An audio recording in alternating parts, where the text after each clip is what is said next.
Discrimination होता था, समझ में आता था। क्यों होता था समझ में नहीं आता था। धीरे धीरे रुकते हुए अकेले घर आती थी, क्योंकि शरीर में पोलियो था, मन में पोलियो नहीं। ग्रेजुएशन कंप्लीट किया, उसके बाद जिंदगी रुक सी गई थी। बस सुना था कि हमारे गांव से किसी ने आईएएस किया है, बस मन में जुनून आ। बाप को कहा तो पापा ने कहा कि नहीं, हमारी फाइनेंशियल पावर इतनी नहीं है, सब एक तरफ, मैं अकेली एक तरफ। फिर फाइनली ये बोला गया कि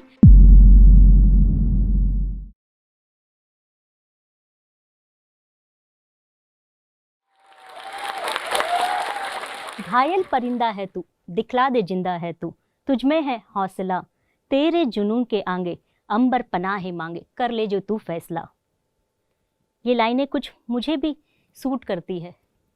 मैं ऐसा सोचती हूँ, जब मैं अपनी आंखें आसमान की तरफ देखती थी तो मुझे ऐसा लगता था शायद मैं कुछ नहीं हूँ, क्या करूँगी, कब बनूँगी, क्या होगा, कब पहचान होगी।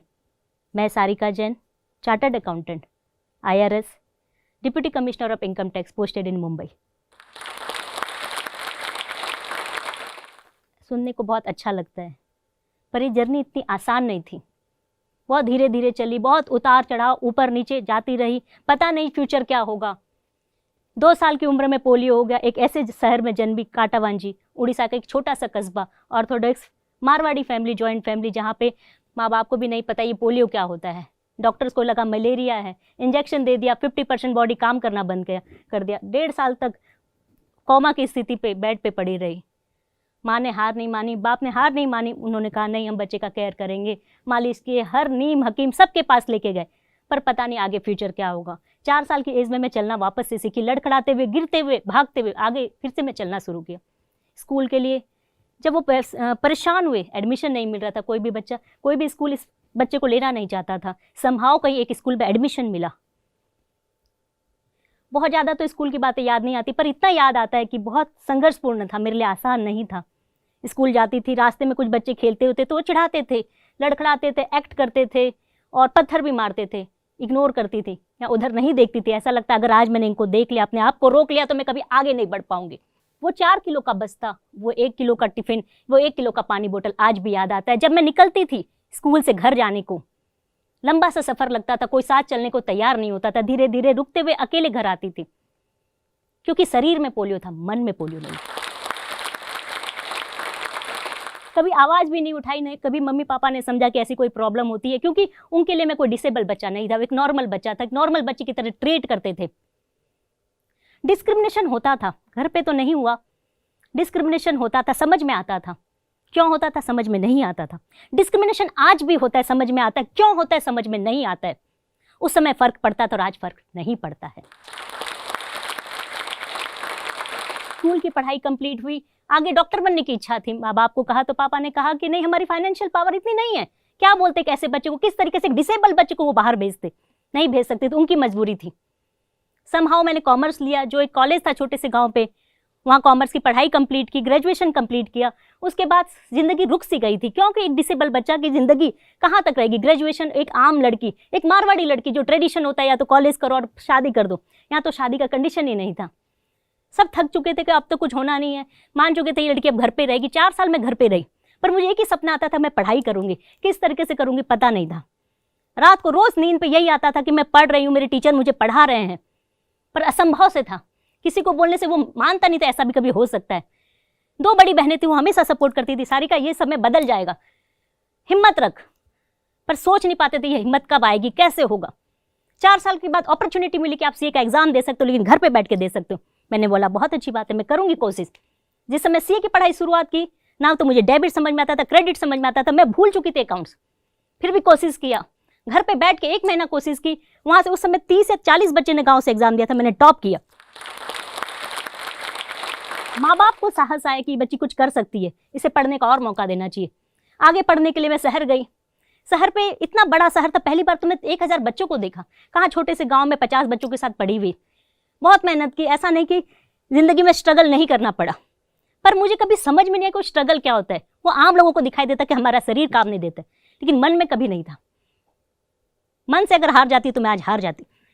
सीए कंप्लीट हुआ, मैंने 6 महीने पहले कंप्लीट किया और मुझे अपने ही कोचिंग इंस्टीट्यूट में बेस्ट स्टूडेंट का अवार्ड मिला। उस समय मैंने टॉप किया।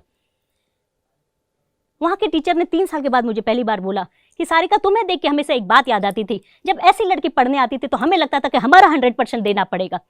हमें तकलीफ होती थी जब तुम 3 फ्लोर चढ़ के आती थी, और हमने तभी सोच लिया था कि हम नया कोचिंग बनाएंगे तो एक लिफ्ट लगाएंगे, उसका नाम सारिका लिफ्ट रहेगा। आज भी उस लिफ्ट को देख के तुम्हारी याद आती है।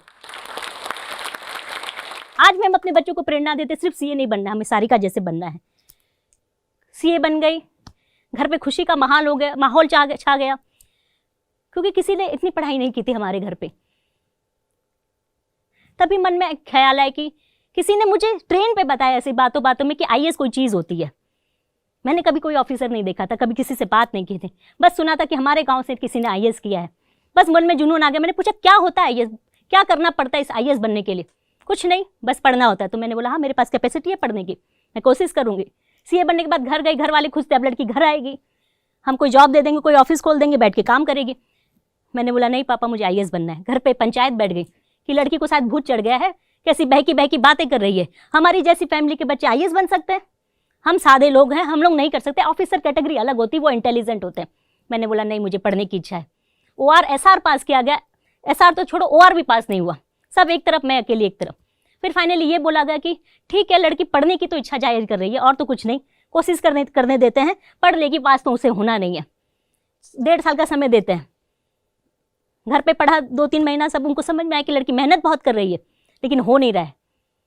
फिर दिल्ली गई, अकेले दम पे दिल्ली गई, वहाँ पढ़ाई स्टार्ट की, वहाँ पढ़ाई करी और एग्जैक्ट 1 ईयर में मैं रैंक लेके वापस आ गई। यूपीएससी की लिस्ट में मेरा नाम आया, सबका नज़रिया चेंज हो गया। आपने बचपन में मारियो का गेम खेला होगा, बहुत सारे हडल्स आते हैं, 1-अप मिलता है, पावर मिलता है, दुश्मन आते हैं, पानी आता है, आग का गोला आता है, आप इसे पार करते करते खेलते जाते हैं। अगर आप सोचिए ऐसा मारियो का गेम जिसमें कोई प्रॉब्लम नहीं आए, आप खेलते जा रहे, चलते जा रहे, गोली का पावर मिल रहा है, 1-अप मिल रहा है, आप खेलेंगे? नहीं खेलेंगे, क्योंकि आपको मज़ा ही नहीं आएगा। जब तक आपकी लाइफ में चैलेंजेस नहीं होंगे, आपके गेम में चैलेंजेस नहीं होंगे, आपको गेम नहीं मजा आया तो लाइफ कैसे मजा आएगी? लाइफ का एक्सपीरियंस मेरा ये कहता है कि जिस तरीके से सीता की अग्नि परीक्षा एक बार हुई थी, हमारे कैटेगरी के लोगों की हमेशा अग्नि परीक्षा होती है, और एक रेसिंग हमेशा लग जाती है बिना कोई रेसिंग के, और ख़त्म होने से पहले हमें डिक्लेयर कर देता है कि आप लूज़र हो।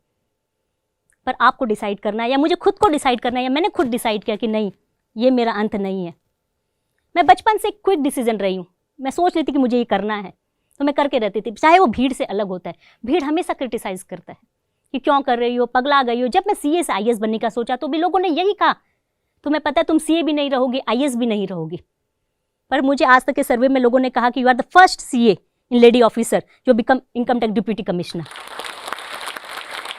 उड़ीसा के छोटे से जगह से पली हुई, जब मैं दिल्ली में प्रिपरेशन करती थी, इनिशियली मुझे लगता था कि मैं एक छोटे से गांव में पढ़ी हूँ, काश मैं कोई यूनिवर्सिटी में पढ़ती, कोई बड़ी जगह में पढ़ती, इंग्लिश मीडियम में ही पढ़ लेती तो शायद मैं कुछ होती। लेकिन जब क्लियर किया, जब एग्जाम में लोगों से कम्पीट किया, चाहे वो IITian हो, MBBS हो, डॉक्टर हो, सर्जन हो, तो भी बात समझ में कोई फ़र्क नहीं पड़ता है। किताबें वही सेम है, ABCD वही सेम है, अ आ ई वही सेम है, पढ़ने का जुनून आपका अलग है। आप उस किताबों की शिद्दत से पढ़िए, मेहनत से पढ़िए, वही आपको आगे लेके जा सकता है। आज की दुनिया में कोई चीज़ आपको आगे ले जा सकती है सिर्फ एजुकेशन और परिश्रम और विल पावर। मुझे एक बात याद आती है कि जब मेरा एक डॉक्टर जिन्होंने अटल बिहारी वाजपेयी जी का ऑपरेशन किया था घुटनों का, उन्होंने जब मेरा रिपोर्ट देखा, मेडिकल रिपोर्ट, तो उन्होंने एक बात बोली कि सारिका, हमें लगता नहीं है कि तुम चल सकती इस मेडिकल रिपोर्ट के हिसाब से, लेकिन तुम चल रही हो सिर्फ विल पावर के कारण। और दुनिया में कोई चीज़ आपको बदल सकती है जो अद्भुत, अकल्पनीय, अविस्मरणीय, अद्वितीय कुछ हो सकता है तो सिर्फ पढ़ाई है, एजुकेशन है, सोसाइटी का डेवलपमेंट हो सकता है। लोगों की बातों पे बच जाइए, लोग तो पाँव खींचेंगे, हमेशा आपको ये बोलेंगे तुम क्यों कर रहे हो, तुम्हें क्या ज़रूरत है, तुम्हारी ड्यूटी करो। पर मेरी सोच है कि मन में आई है, इच्छा आई है तो मुझे उसे करके जाना है। मंजिल मेरी कहाँ है, वो मुझे लेके जाएगी। अगर रास्ते हैं तो ख्वाब है तो मंजिलें हैं तो फासले तो हौसले हैं तो विश्वास है। नीचे दिए गए लिंक को क्लिक करें और सीखें इंग्लिश बोलना जोश टॉक्स के साथ। इस वीडियो के बारे में अपनी राय नीचे कमेंट सेक्शन में हमें बताएं और अपने दोस्तों के साथ ये वीडियो शेयर करना ना भूलें।